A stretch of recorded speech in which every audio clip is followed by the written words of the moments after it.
kita semua, Om Swastiastu, Namo Buddhaya, salam kebajikan.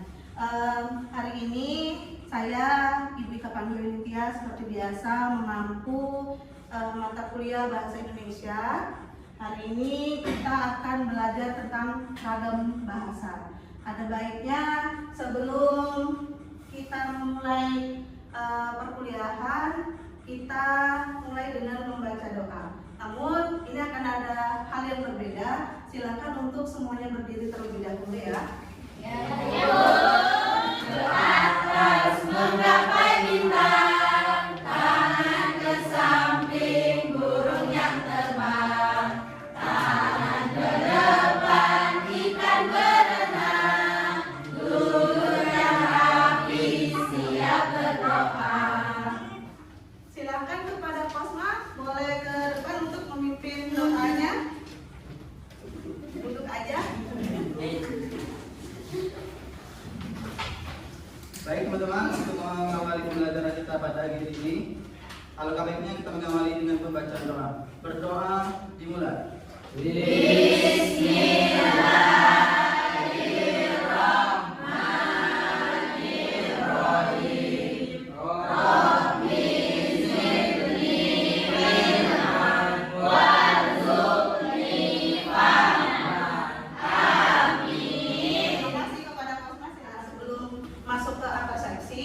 Sepertinya saya akan membuka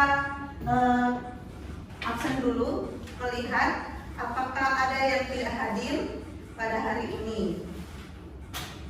Nah, di absen ini ketika saya memanggil namanya, silakan menyebutkan isi hatinya, ya. Misalnya, tapi jangan galau ya, Septa ya. Jadi kalau saya misalnya memanggil Septa nih, Septa, saya bahagia Ibu, seperti itu. Ya, seperti itu ya. Disebutkan isi hatinya. Oke, Aina? Saya bahagia Ibu. Masya Allah, alhamdulillah. Putri? Saya senang Bu. Lagi senang. Ada apa senangnya? Dapat ini Pak. Tapi kita tetap saja harus mengingat materi yang terdahulu. Nah, saya minta kepada salah satu perwakilan dari kalian sebelum ragam bahasa, karena ini kan pertemuan ketiga. Kemarin pertemuan kedua kita belajar apa ya? Silakan siapa yang mau? Oke, silakan Dika. Kemarin belajar tentang sejarahnya ragam bahasa. Sejarah ragam bahasa atau sejarah bahasa Indonesia? Sejarah bahasa Indonesia. Oke, ya, itulah tadi ya, kita ingat-ingat ya. Oke. Nah, apa itu sejarahnya? Sejarah bahasa Indonesia itu berasal dari bahasa Melayu yang diresmikan menjadi bahasa nasional, yaitu bahasa Indonesia pada saat penjajahan pada tanggal 28 Oktober 1958. Wih, Masya Allah, tepuk tangan. Meskipun tadi ada beda gitu kan, yang namanya mungkin sudah terpengaruh terbaca, ini tadi tidak apa-apa. Ya, karena sebelum kita belajar tentang ragam bahasa, kita belajar tentang sejarah bahasa Indonesia. Di antaranya memang sebelum kita punya bahasa nasional yaitu bahasa Indonesia, kita itu masih bahasa Melayu. Bahkan banyak juga dari pemuda-pemudi yang saat itu tergabung kepada Yogyakarta dan Yom Celebes menggunakan bahasa daerahnya sendiri-sendiri. Sehingga kapan kita mau bersatu ya, kalau seandainya belum punya bahasa pemersatu yaitu bahasa Indonesia. Mungkin langsung masuk saja ke materi yaitu ragam bahasa.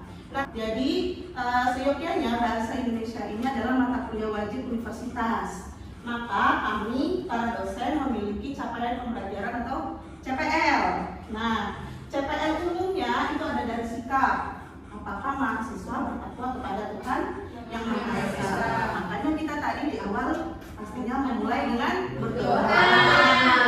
Lalu berperan sebagai warga negara, bangga karena kita tadi ternyata ada dari teman kalian mampu menceritakan bahwa sejarah bahasa Indonesia dari bahasa Melayu ataupun bahasa daerah yang diserap menjadi bahasa. Kan sub CPMK atau indikator pembelajaran, kalian harus paham dulu ragam bahasa itu apa, lalu penggunaan ragam bahasa itu apa, pengelompokannya serta keterampilan dalam menggunakan berbahasa itu. Nah, mahasiswa mampu memahami dan mengaplikasikan. Kalau sudah berbicara tentang mengaplikasikan, otomatis kita belajar bagaimana cara menggunakan.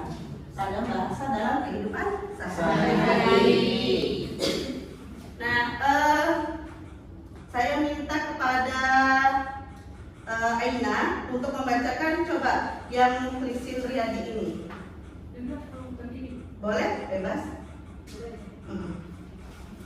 Ragam bahasa, Christine Riyadi 2023. Ragam bahasa atau variasi bahasa muncul karena ketidakhomogenan penutur. Penggunaannya disesuaikan dengan situasi komunikasi seperti hubungan antar pembicara, topik, medium, dan konteks sosial. Nah, gitu ya. Jadi ingat, berarti situasi saat kita komunikasi otomatis juga mempengaruhi tentang ragam bahasa. Sehubungan dengan juga sekali ini tadi, ragam bahasa adalah variasi bahasa yang berdasarkan pemakainya siapa, topiknya apa, hubungan pembicaranya apa, lawan bicara, serta medium atau tingkat pembahasan yang mau kita bicarakan. Nah, di sini ragam bahasa itu ada juga situasinya yang menentukan ragam tersebut dalam situasi resmi dan tidak resmi. Nah, apa yang kita lakukan saat ini tadi? Kita adalah melakukan ragam situasi resmi. Kita boleh tidak menggunakan bahasa daerah di dalam perkuliahan? Tidak. Nah, nanti silakan kalian menggunakan bahasa daerah ataupun kalian menggunakan bahasa gaul, tapi di saat situasi tidak resmi. Gitu. Nah, kira-kira kalau yang kalian baca ini ragam apa? Ayo. Ragam tulis, karena sesuatu yang tertulis lalu dibacakan. Nah, yang seperti Aina lakukan tadi, dia akan menjadi ragam bahasa lisan karena kita bacakan. Nah, jadi apapun yang sudah kita utarakan itu adalah bagian dari ragam lisan. Seperti itu.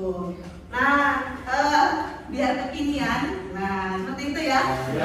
Kalau ibu kasih contoh yang ragam lisannya yang zaman-zaman sekarang kayaknya agak kurang seru. Nah, pasti sudah tahu tentang Dilan dan Milea ya. Dan ibu dengar-dengar di kelas kita itu ada.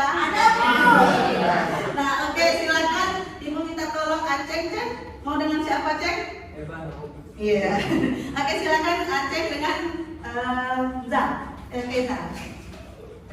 Oke, kita praktek ya. Jadi ini jadi Mileanya, lagi jadi Dilannya, ini jadi Mileanya. Nah, yang ini ragam bahasa lisan sebagai Dilan, yang Mileanya hanya yang di bawah. Silakan dibacakan aja. 10 kali bukan? Iya, boleh. Kami ngomong ke Iya.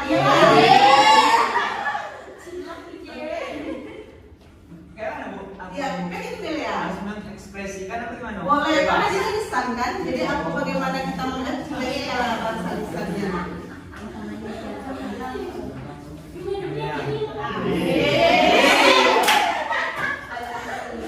Kamu cantik, tapi aku belum kita ini.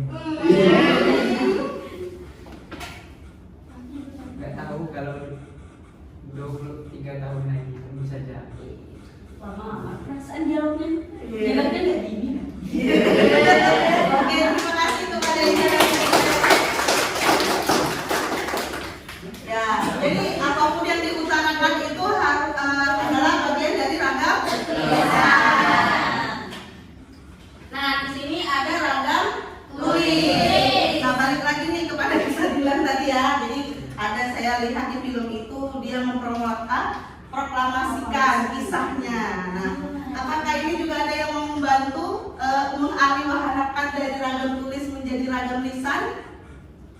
Oke, silakan Ririn. Maju. Boleh. Semangat betul. Oke.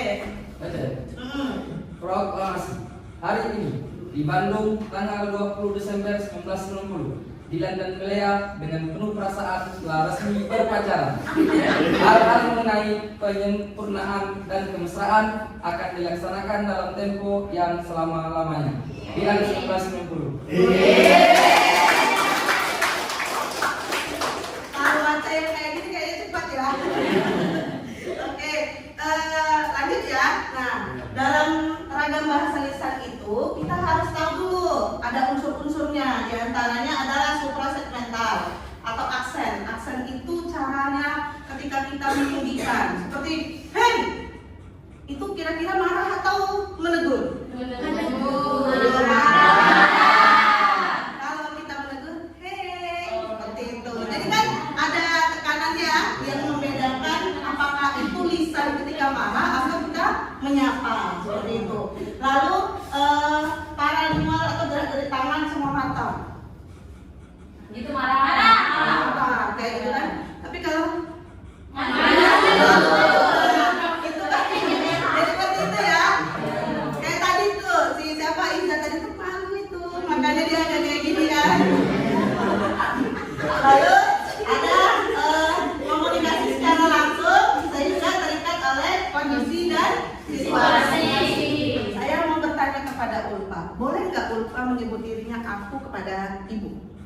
Tidak boleh, Bu.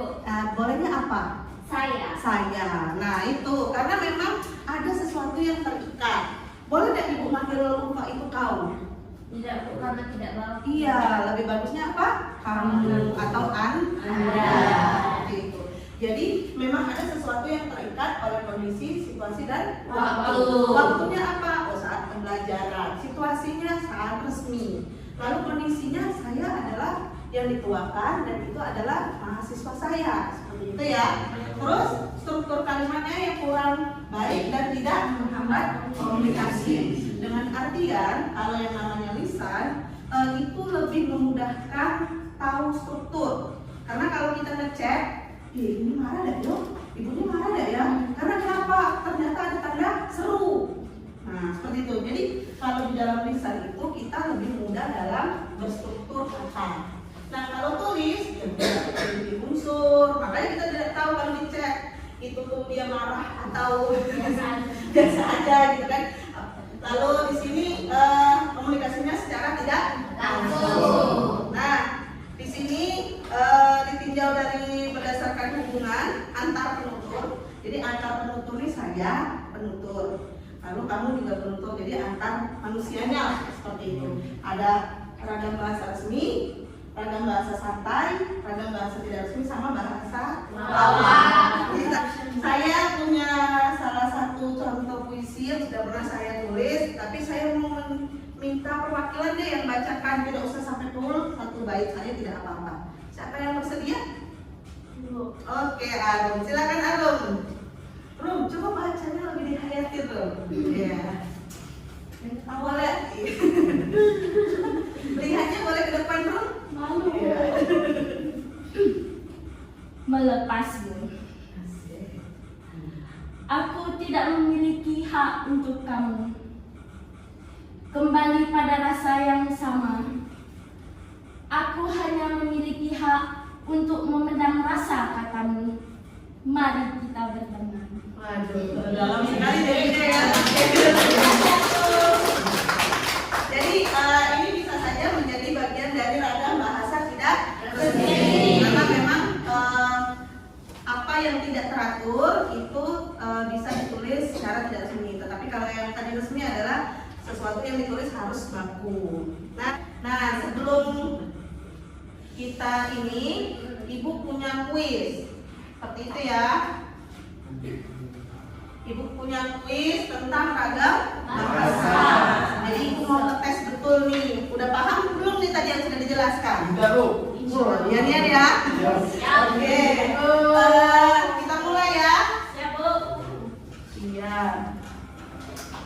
Siapa yang mau pertama kali? Oke, silakan kepada Misra.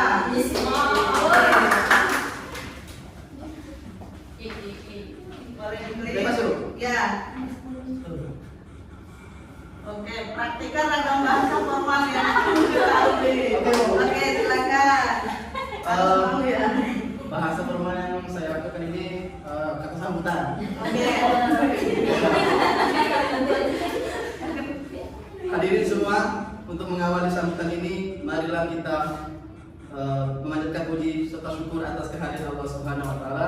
Karena berkah limpah rahmatnya kita masih diberi kesehatan dan juga kesempatan sehingga masih dapat hadir di tempat ini. Yang kedua, salat dan salam adalah kita panjatkan atas kehadiran atas junjungan Nabi besar Muhammad sallallahu alaihi wasallam dengan lafaz Allahumma shalli ala sayyidina Muhammad wa ala ali sayyidina Muhammad. Oke, keren sekali.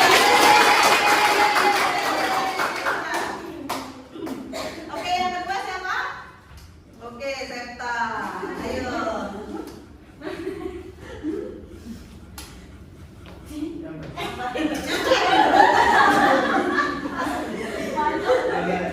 Yang nomor berapa?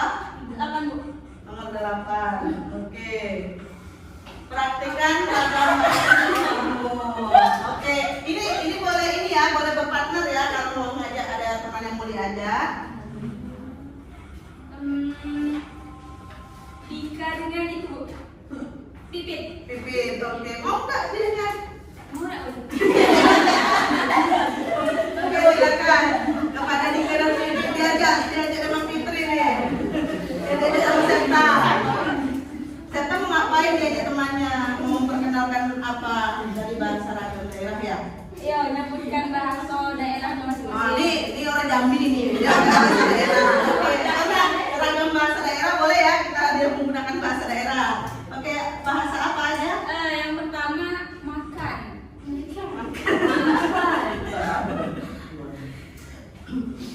Saya belum tahu ini ikan dari mana? Asli Jawa, Tulen. Tulen. Kalau Fitri? Riau. Bugis Riau. Oke, silakan. Berarti ini serta Jawa dan Bugis. Iya, betul. Oke. Bahasa Jawanya dan Bugisnya makan apa? Kalau Bugisnya mandre. Oke, kalau Jawa? Madam. Oke, silakan. Kalau apa lagi? Oh, banyak ya. Mandi. Oh, saya dulu. Kalau bahasa Jawanya mandi, adus. Oke, kalau Bugis? Bahasa Bugisnya mandi ceme. Oke. Ada lagi? Ada satu lagi terakhir. Terakhir. Lapar. Lapar, bahasa Jawanya adalah ngeleh. Lapar bahasa Bugisnya Lapar. melupu. Apa? Melupu. Bukan melepuh bukan ya? Kalau cantik. Oke, terima kasih.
Ini sudah paham tentang bahasa? Jadi ibu minta tolong dong satu orang yang bisa menyimpulkan. Sayap kanan, sayap kiri. Tidak kenal aku. Kalau dia tengah ya, oke. Apa Ceng? Ya Bu, izin sedikit menyimpulkan tadi dengan apa yang telah kita pelajari Ibu. Bagi saya, ragam bahasa itu merupakan sebuah variasi ya Bu ya. Untuk variasi yang disesuaikan dengan situasi, tempat, lawan bicara bisa jadi, dan juga tujuan kita berkomunikasi dengan siapa. Nah itu sangat penting Bu, karena di dalam ragam bahasa ini banyak bahasa-bahasa yang kita gunakan sesuai dengan tempat yang harus disesuaikan, seperti bahasa formal, non formal, lisan, tulisan, habis itu asing maupun dialek. Nah, bagi saya ini sangat penting bahwasanya mengingat banyak sekali bahasa yang ada di Indonesia ini. Menurut data di Kemendikbud terdapat sekitar 718 bahasa yang ada di Indonesia ini yang saja, Bu. Belum kita belajar tentang bahasa-bahasa asing. Maka daripada itu bagi saya ini sangat penting untuk kita pelajari dan kita pahami sebagai orang Indonesia maupun dunia. Mungkin saya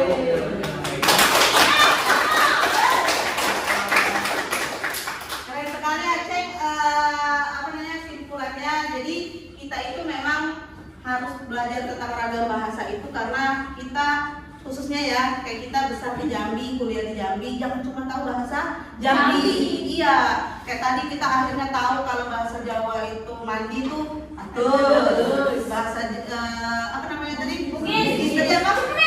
Cemeh. Langsung ya. Nah, seperti itu. Kalau kita tadi tidak belajar tentang ragam bahasa, mungkin kita tidak tahu, oh ternyata berbeda-beda. Seperti yang kalian duduki saat ini, itu apa ya Pak? Yang kalian duduki itu apa namanya? Kursi. Kira-kira dari ragam bahasa apa? Ayo. Bahasa Arab yaitu kursi. Jadi bahasa Indonesia itu juga ada resapan dari bahasa-bahasa asing. Informasi itu dari bahasa Inggris, information. Lalu ada bahasa Belanda kompor. Kompor mereka ya kompor, kita juga kompor seperti itu. Seperti itu, iya. Jadi ada beberapa bahasa yang diresap dari bahasa-bahasa lain. Seperti kata agama itu dari Sanskerta, yaitu keyakinan, sehingga diresap menjadi bahasa Indonesia agama sebuah kepercayaan.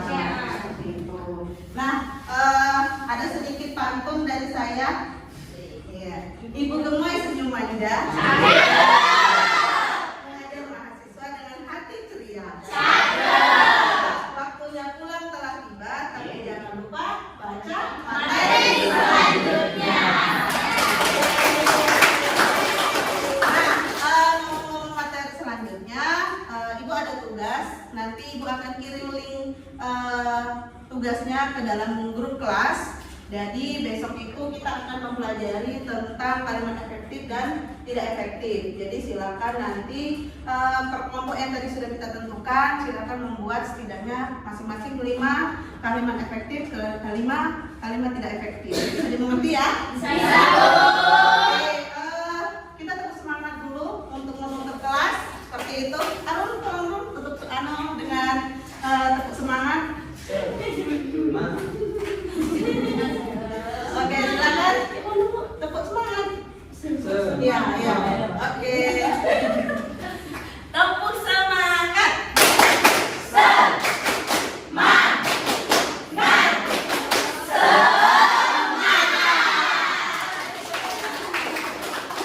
Oke, itu saja untuk hari ini perkuliahan dengan Ibu saya akhiri.